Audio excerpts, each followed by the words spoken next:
Assalamualaikum warahmatullahi wabarakatuh. Perkenalkan, nama saya Yovita Ramadhan Rendini, nomor absen 34 kelas 12 IPA 7. Di sini saya akan sedikit membahas tentang jurnal penutup dan jurnal pemilik perusahaan jasa.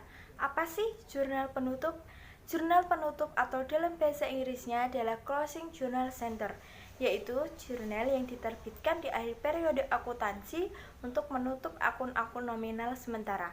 Akibat penutupan tersebut, saldo akun-akun akan menjadi nol di awal periode akuntansi. Akun yang ditutup merupakan akun nominal seperti pendapatan dan beban, dan akun pembantu modal misalnya pref dan ikhtiar laba atau rugi. Selain pengertian, ada juga tujuan dan fungsi dari jurnal penutup, antara lain adalah 1.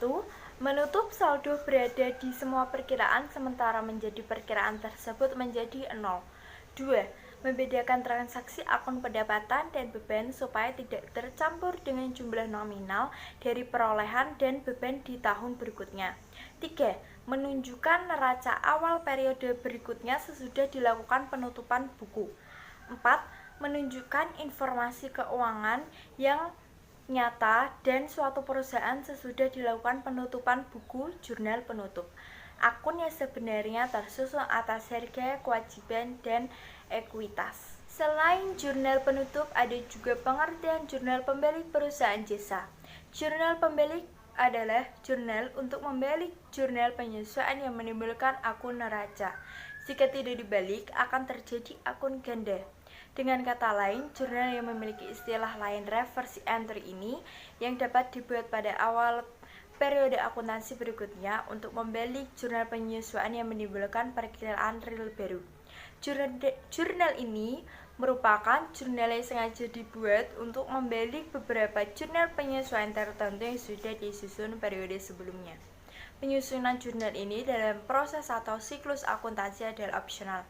Artinya kita boleh membuat jurnal pembalik dan kita juga boleh tidak membuat jurnal pembalik juga. Jurnal pemilik perusahaan jasa juga memiliki fungsi, antara lain untuk 1. Mempermudah pencatatan transaksi pada awal periode akuntansi yang baru, terutama yang berhubungan dengan ayat jurnal penyesuaian. 2. Menyederhanakan penyesuaian jurnal pada periode akuntansi berikutnya. Jurnal pembalik dapat memberikan manfaat bila perusahaan membuat ayat jurnal yang jumlahnya banyak. 3. Meminimalisir kesalahan atau kekeliruan yang mungkin bisa terjadi seperti menghindari pengakuan biaya atau pendapatan yang double karena penyusunan ayat jurnal penyesuaian. Di sini saya akan memberi contoh transaksi jurnal pemilik perusahaan jasa. 1.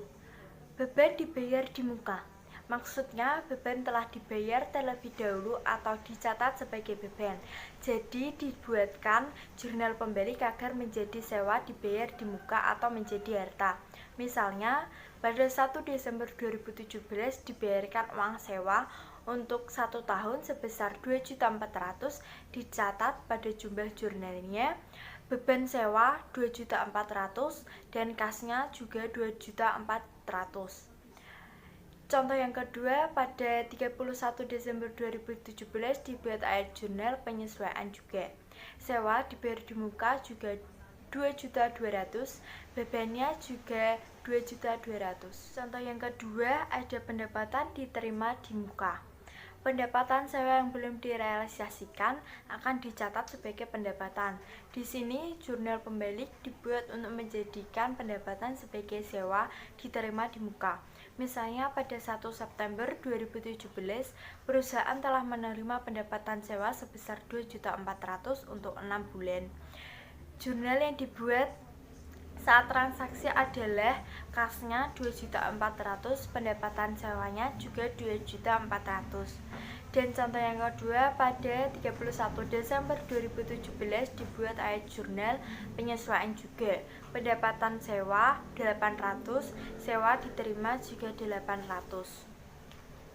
Jurnal pembalik atas. Sekian dari saya tentang pembahasan jurnal penutup dan jurnal pemilik perusahaan jasa. Kurang lebihnya saya mohon maaf. Wabillahi taufiq wal hidayah. Wassalamualaikum warahmatullahi wabarakatuh.